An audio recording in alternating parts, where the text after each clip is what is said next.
Mafia Mukhtar Ansari प्रवर्तन निदेशालय की कस्टडी रिमांड पर है। गुरुवार को रिमांड का पहला दिन था। प्रयागराज में ईडी के अफसरों ने मुख्तार से 9 घंटे में करीब 800 सवाल किए। सूत्रों के मुताबिक इस दौरान मुख्तार ने ज्यादातर सवालों के टाल मटोल वाले जवाब दिए। ईडी ने फरार पत्नी आफशा के बारे में सवाल किया कि वह कहाँ है। जवाब में कहा कि मुझे क्या पता, मैं तो 17 साल से जेल में हूँ, मुझे आप बताओ। दरअसल मनी लॉन्ड्रिंग समेत मामले में ईडी ने मुख्तार को रिमांड पर लेने की अर्जी इलाहाबाद हाई कोर्ट में डाली थी। बुधवार को उसे बांदा जेल से लाकर कोर्ट में पेश किया, जहां से मंजूरी मिलने के बाद ईडी ने उसे अपनी कस्टडी में ले लिया है। ईडी अब 10 दिन उससे पूछताछ करेगी। इससे पहले ईडी मुख्तार के विधायक बेटे अब्बास साले आतिफ रजा उर्फ शर्जील से पूछताछ कर चुकी है। ईडी अफसरों ने मुख्तार से पूछताछ करने के लिए 800 सवालों की लिस्ट तैयार की थी, लेकिन ज्यादातर में उनको जवाब नहीं मिल पाए। तकरीबन सभी सवालों के जवाब वो हाँ हूँ में देता रहा। मुख्तार की कंपनी विकास कंस्ट्रक्शन के बारे में सवाल पूछे गए। कंपनी में 2 और कंपनियों के मर्ज होने के बारे में भी ईडी अफसरों ने पूछा।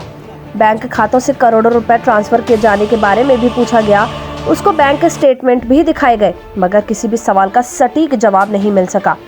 इस मामले में मुख्तार के वकीलों की तरफ से ईडी को पहले ही कंपनी से जुड़े हुए ट्रांजैक्शन की फाइल सौंपी। इन दस्तावेज की पड़ताल के बाद भी कई सवाल सामने आए हैं। इनके जवाब मुख्तार से मांगे जा रहे हैं। मुख्तार की खरीदी करोड़ों की प्रॉपर्टी रिश्तेदारों के नाम पर है, ये भी जांच के दायरे में है। सूत्रों के मुताबिक करीब 9 घंटे तक ईडी ने गुरुवार को पूछताछ की। इस दौरान मुख्तार अंसारी कुरान की आयतें दोहराता रहा। ईडी ने मुख्तार के बयानों की वीडियोग्राफी भी करवाई। मुख्तार के वकीलों को जानकारी देकर अधिकृत बयान भी दर्ज कराए हैं। शुक्रवार को ईडी फिर मुख्तार से पूछताछ करने वाली है। मुख्तार, अब्बास और शर्जील के जवाब मैच नहीं करते। ईडी ने अधिकारियों को मुख्तार अंसारी के खिलाफ दर्ज मनी लॉन्ड्रिंग केस में पूछताछ करनी थी। विकास कंस्ट्रक्शन कंपनी को लेकर मुख्तार अंसारी के विधायक बेटे अब्बास अंसारी और साले आतिफ रजा उर्फ शर्जील से की गई अब तक तीनों के बयानों विरोधाभास ही दिखा है। माना जा रहा है कि शुक्रवार को मुख्तार से होने वाली पूछताछ इन बयानों के विरोधाभास के आसपास रहने वाली है। दरअसल ईडी ने बी वारंट